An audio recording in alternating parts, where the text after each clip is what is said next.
2018 সালের 8ই জুলাই বন্ধু রহমতুল্লাহর সঙ্গে রাজধানীর বনানীর এক বাসায় গিয়ে খুন হন পুলিশ কর্মকর্তা মামুন।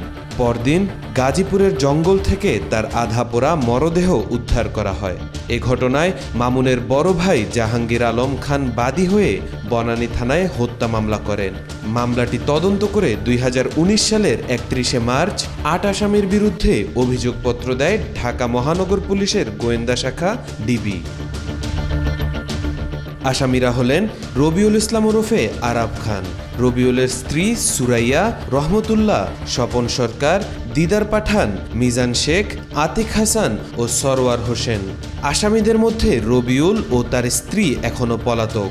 রবিউল ওরফে আরাব হত্যাকাণ্ডের পর দেশ ছেড়ে পালিয়ে যান। তিনি প্রথমে ভারতে গিয়ে আরাব খান নামে পাসপোর্ট নিয়ে দুবাইয়ে চলে যান। বর্তমানে দুবাইয়ে আরাব খান একজন বিশিষ্ট স্বর্ণ ব্যবসায়ী।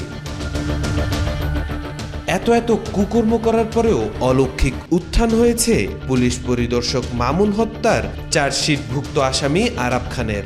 দুবাইয়ে হাজার কোটি টাকার সম্পদ তার, এমনকি সেলিব্রিটিদের দিয়ে শত কোটি টাকার স্বর্ণের দোকানের উদ্বোধনও করিয়েছেন।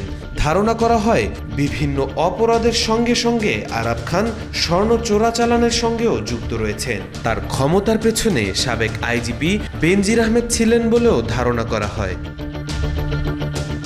গত কয়েকদিন ধরে পুলিশ হত্যা মামলার পলাতক আসামি আরাব খান ওরফে রবিউল ইসলাম তার ফেসবুক অ্যাকাউন্টে বিভিন্ন পোস্ট দিচ্ছেন। তার অ্যাকাউন্টে এখন প্রায় 1.3 মিলিয়নের বেশি ফলোয়ার রয়েছে। 2020 সালের 9 এপ্রিল খোলাই ফেসবুক প্রোফাইলের নাম ছিল আপন আরাফ, পরবর্তীতে নাম পাল্টে করা হয় আরাব খান।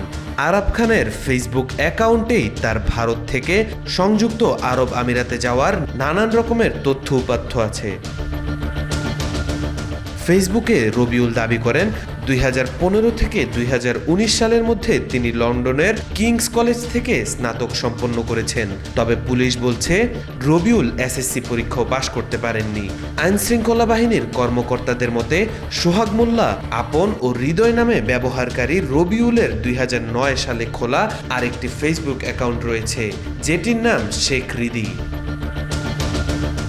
দুবাইতে নিজের জুয়েলারি দোকানের উদ্বোধনী অনুষ্ঠানে ক্রিকেটার সাকিব আল হাসানকে আমন্ত্রণ জানান রবিউল। এরপরেই 2018 সালে যে তিনি এক পুলিশ পরিদর্শককে হত্যা করেন, বিষয়টি আলোচনায় আসে।